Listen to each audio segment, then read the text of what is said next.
Hello and welcome to Monday with the Mayor. I'm Bradford Raths, and today we are joined by Jasper Mayor Terry Seitz. Mayor, great to see you again.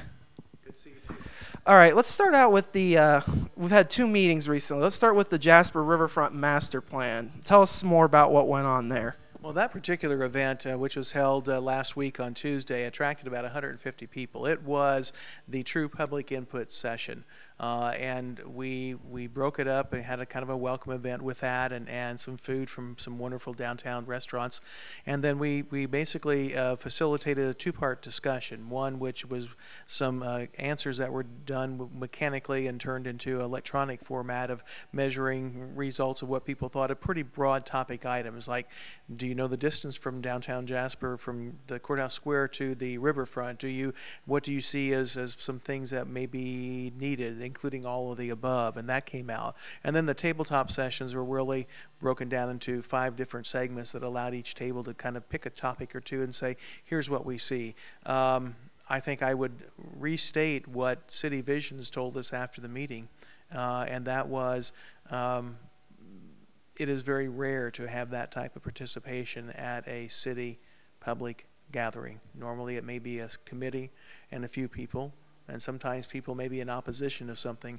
This was a very positive event, and it was a plus event. In other words, people were for moving forward, for having the discussion, and that's very rare. And as a mayor, I'm very appreciative of all the help that we got from the citizens, and we'll be collating, preparing, and returning with some reports back to citizens in June, but we'll have a lot of work between now and then that we'll be doing internally, and so will City Visions.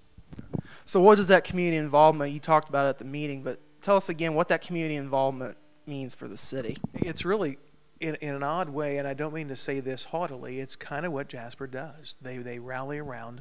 I think it says a great amount of, it says a lot about that we hit a nerve in doing this and looking at the downtown as I said the other night, a setting for the gem that we are, and looking also at kind of the areas we need help on. Nothing's perfect, but when I think you have the ability to look at a strong downtown that's vibrant already and to improve it and to have it become better, it is much better than to have boarded up buildings and go, now what do we do?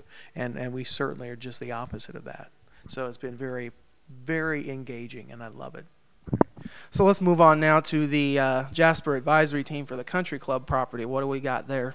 Totally different type of approach on this. One, we will have these meetings be public. They will initially, it was an introduction. Some of the people have not had a chance to meet Mr. Gamble and Mr. Alberts. Certainly we wanted to look at some lay of the land. The fact that not only have we are preparing to purchase the Country Club golf course property, but looking at the neighborhood around that, who's there, who's not, knowing some lands for sale around that as well, and bringing that into the public domain and going just to make sure that everyone on that team knew about that. So as we look at this advisory group, it's really having them be our sounding board.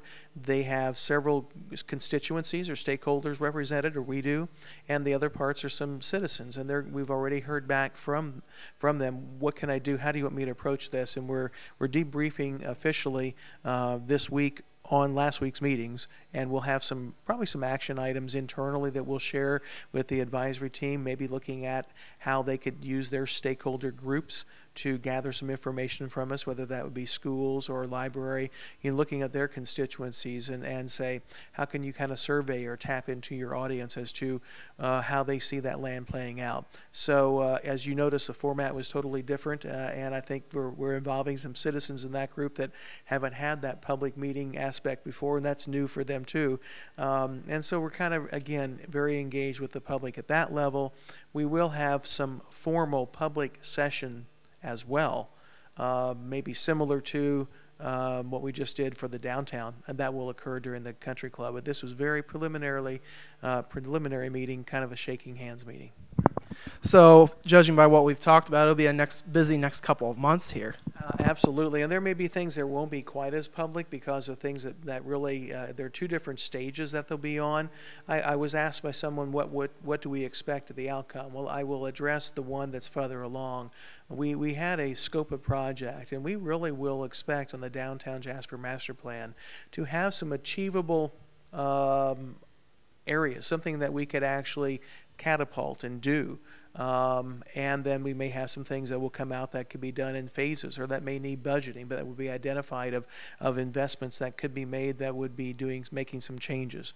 So that being said, I think we will have some concrete action items on that. On the country club, we know that eventually we will have that too. It's very early in the process. I think you saw the map the other day of how they hope to get there, but I think we have to have a lot more input. We're just beginning that. But ultimately, to have two of these projects at the same time that essentially are parallel projects but certainly have a lot of crossover, and to have the interest from so many entities within the city as well as the citizenry. I've had people say they've talked about it at work this week. So thanks for the media for making that possible. We're glad to have that conversation going on. The more the merrier. I don't think it makes it any easier, but I'm glad they have it going on. That's better than sitting here going, well, nobody's doing anything. So certainly a lot to talk about as we go forward here. Mayor, thank you again. Thank you. This has been Monday with the Mayor. Stay tuned. We'll have more 18 WJTS news coming up next.